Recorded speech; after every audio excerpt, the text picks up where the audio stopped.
incredible as these guys are so evenly matched, is just one step closer to getting out of this group, because then you have to beat the defending champion Classic.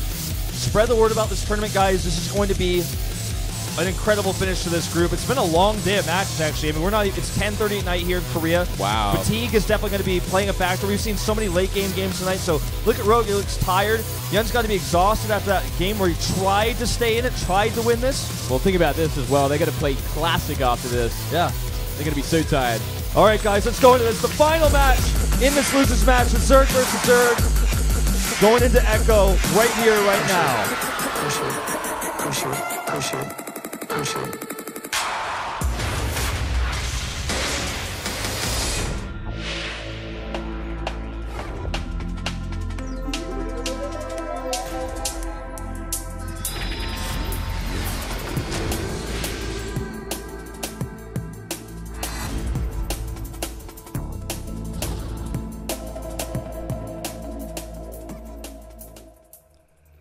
To the top left in red, it's HyuN. And one of the underdogs in this group, but again, comes well prepared. We'll see what he can do this time. He really got caught out last time. He just didn't play the map, perhaps. And down here in the bottom right, we do have Rogue taking it late game, showing us the Broodlord Infestor style once again. A beautiful thing. If he's allowed to get there, and he certainly was. Ooh, okay. I always do that, man. I always watch the minerals, and if it goes high, I'm like, oh.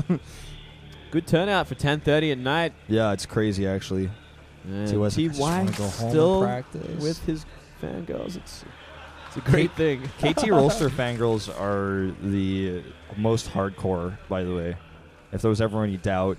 After I posted that picture of the girl fanning Flash quite literally. Oh, yeah. She was not the only one, but the only one I captured in that moment. That was so funny. They are the most hardcore of fans here in Korea. Yeah, it's cool. I do like it. It's a cool thing. These guys are idols.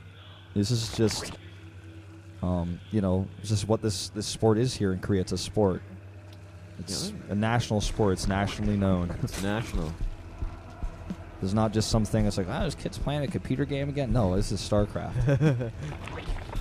Well, here we go. A little bit of a different build this time around. HyuN taking that hatch first against the pull first of Rogue. Things kind of switched around a little bit. Not too much of a big deal, though. It's really the gas timings beyond this and how aggressive each player is going to be. I want to see gas, at least from one of them. It's not going to be Rogue. Damn it, none of them. Neither decide to do it. It's a shame. It's an old style. I think we saw it once the other day, though. I think it might have been happening in Prime vs MVP or something. Sure, yeah, we did see it. It's like Lasira versus Boom Boom. Yeah, in the ace match, I think. Yeah. Brings back good memories of time long ago, maybe a year ago now.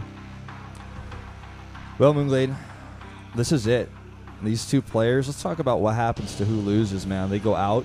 If it's HyuN, who loses, the next time you'll see him in competitive StarCraft 2 in Korea is going to be at the qualifiers for next year's Star, which hasn't even been confirmed yet. Yeah, that's true. OGSL. Is this true? Yeah, I mean, it's a long way away. So, I mean, this might be, like, for either of these players, Rogue is seeing some play still in Pro League, but he's not doing well. His team's not doing well. Jin is having one of their worst seasons ever. Definitely having their worst round this season. But think about what this means for these players. This might be like their last run for Heart of the Swarm. It's like maybe after this, like if HyuN loses, it's probably time to install the beta, right? Not even kidding, man. Unless he's got plans to go to another one of these international tournaments, there's very few left. I don't think he has enough points to go to BlizzCon. You never know. You might see him at a DreamHack or IEM. Like he's definitely. I'm sure he'll find somewhere to go soon. There's one more of each of those tournaments left this year, I believe, right? Oh, that drone denying. That was tight. That's awesome. That was really well done. So, Baneling Nest coming up again stylistically for HyuN in the main base. Rogue Net the natural. Yeah, so keep sticking to it. Let's see how they want to play it this time around. Only one drone on gas for HyuN, so he is kind of powering.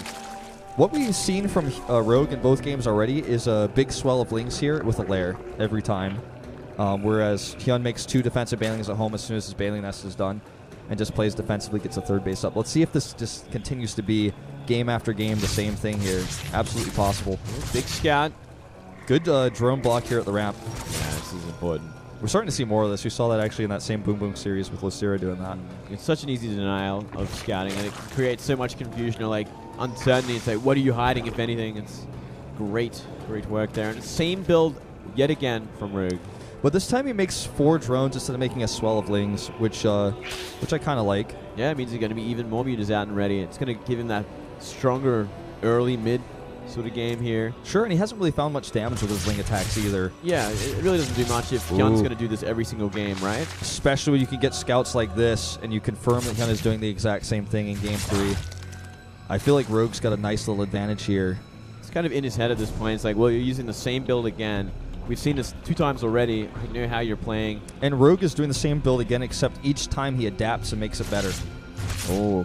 Gonna lose an overload by the looks of things here. It's a little annoying. So close. Oh, maybe not. I think he will lose it, right? Yeah, he should lose it. There's nothing really to stop him on the map. Boom. Overlord's got a little bit more fast in this expansion, but not that fast. Yeah, not yet. Maybe Legacy, though, grant us such a gift. Look at this, though. You're going to deny the third, at least for a little while, pulling that drone back. Some unexpected lane pressure coming from HyuN. Yep, the spine is still burrowing. Uh-oh, no. Well, that was still pretty good for Rogue, actually. It wasn't the West sort of trade. Is he going to go for the spine here with those Banes? Nah, he's going to try to run by. Oh, that's a lot of banelings. He's actually going to be looking for some heavy economic damage. Okay, going in here. Oh, no. Not Spine getting such great hits. Need more than 1. You need 2 to actually get this damage done. Just like, what to do? I think he might have been waiting for the larva to spawn to maybe kill the larva. Yeah, but he wanted the lava. The lava. Oh well. HyuN making more banelings at home. Third base finishes up. Good for HyuN. Good timing for him. Mutas aren't even out yet. Spire's just about to finish up. Both players killing the cooling towers here to make those ling run bys a little bit weaker. Uh-oh, HyuN. It's a move away. Oh, nearly crushed the ling. It looks like they improved the AI slowly over time for that. It doesn't really kill lings or zealots or anything like that as much as it used to. I used to like that. Look at this huge counterattack from Rogue. He's going to try something, but that's a lot of banelings. Oh, man, yeah. That was kind of crazy that he wanted to commit to that queen, especially when there was a transfuse there. Yeah, not the best hits either from those banelings. Yeah, a bit too early on the detonation. He detonated both. Could have probably just gotten the same damage with 1. Beautiful timing with these spores again. Muta's half done. Spores begin.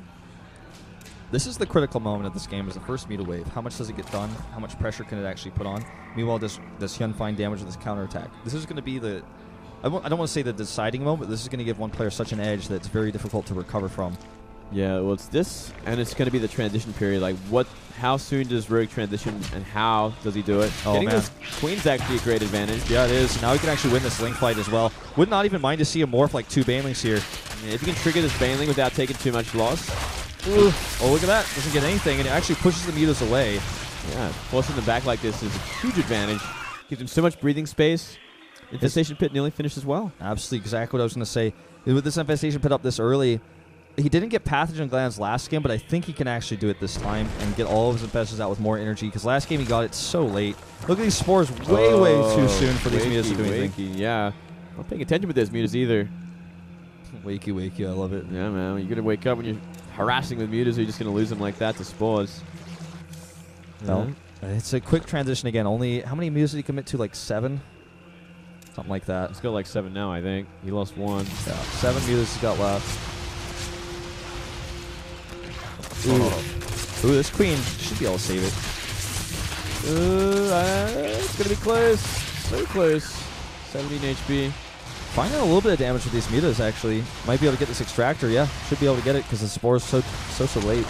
Yeah, not really spreading out his spores properly. Yeah, and that's a big blow at this point. You know, you really want to have as much gas as you can in this mid game off 6 gases, off 3 bases, so you can get all those upgrades, get the Hydras, get those infestors out. Yeah. So this time he's well prepared, but that queen was so low. Would you say that was worth it? For 1 muta for 1 queen? I think it's absolutely. I think it's worth it because the injects are so important for the next wave of this game. Yeah, and the mutas are becoming redundant right now. Like, they're losing their purpose. They have map control for now, and they've kind of denied old scouting to a point, but beyond this, they can't do much. This is stressing me out, man. Only one of these players can advance to even have a chance to be Classic. It's a crime. It's a complete crime here.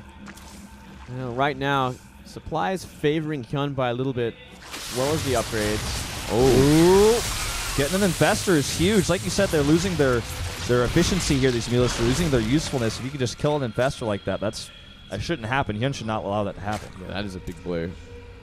Let's see if HyuN wants to go for timing once again. He didn't have much luck last time he tried this. He kind of ran into the wall of fungals. That was Rogue. And I think he might be doing the same once more. Does he have a spine group this time? He only has the one spine from the early game. That's one thing he had as well last game that he doesn't have this time. He'll have a nice Rogue. concave as well. Yeah, and he can have some units on the high ground. Like, if he has his infestors on the high ground at the third, he could do a lot with them defensively.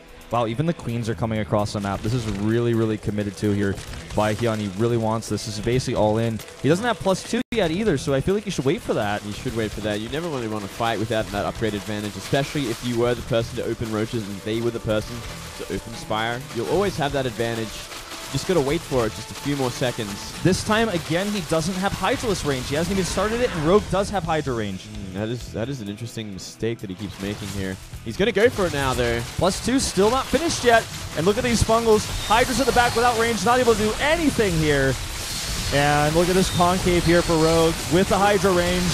He just crushes this army, easy peasy. The anti-timing, if I've ever seen one. Yeah, man. That Exactly is what you don't want. This is the example of an anti-time, man. Put a picture of this in the dictionary of StarCraft right next to the definition. Yeah. How to attack before your upgrade finishes, GG. Like, he's so far behind, a counterattack might just do the trick. Just without Hydra range. He had so much money to have that so much earlier on. It's just a huge mistake. It's not even a forgivable mistake.